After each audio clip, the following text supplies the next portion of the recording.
As the Easter season comes to an end, travel and tourism companies are now operating at a loss as most of them had to cancel or even postpone bookings and reservations after the president announced partial lockdown in the 5 counties. Caroline Sumer speaks to Simon Kabu, the CEO of Bonfire Adventures, and Shawn, CEO ipoch Safaris, who speak of the experience before COVID, during COVID, and the future of travel companies. As Kenya experiences its third wave, Christians have been forced once again to celebrate this Easter holiday at the comfort of their homes after the cessation of movement was among the strict measures put in place to curb the spread of COVID-19. Tourism companies having planned their calendar way ahead and having packages set for the holiday were slapped with disappointments, and some of them cancelled the bookings while others postponed the travels. Last year, December, we were planning for Easter. We had Chalbi Desert as a destination. We had Naiberi Resort as a destination. We had Mara packages. We had packages to Salt Lake Lodge in Voi. And you find that all these trips, they are out of Nairobi County. Most of them are out of Nakuru County. So you find that we had to do cancellations.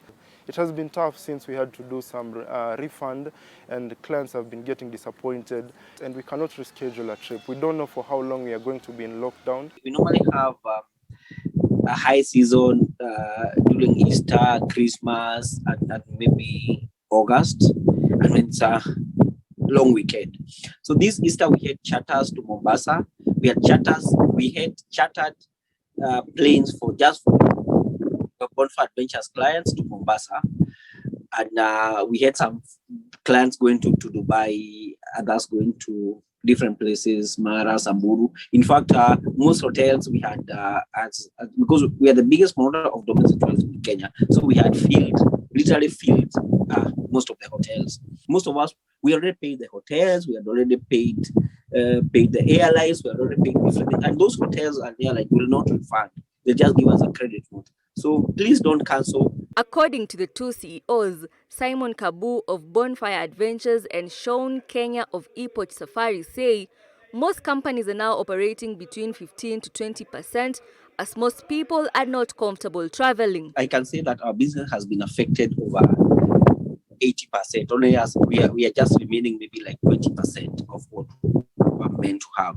I wouldn't really much say we had a big loss. Our losses, our failures are part of our company, and we don't just air them out. I'd say 15%. So that's a huge drop. To each and every travel company, anything below 90% is a drop. Genius ways of operations had to be invented for the companies to survive, and that is to come up with daily travel packages to fit people within the area of restriction. We had a genius way of survival where instead of staying over Easter at home, why can't we take you to hotels within Nairobi? So we talked to the hotels within Nairobi and places that are within, and we're able to come up with a staycation. I had gone to Nairobi National and talked to them. We came up with a package where you take a Buzichoma you go for a game drive and take a Buzichoma at Nairobi National Park. It was selling very well, and even now, but now because of the presidential directive, now people are doing the takeaways, but still it's a good daily packages, daily departures to Nairobi National Park.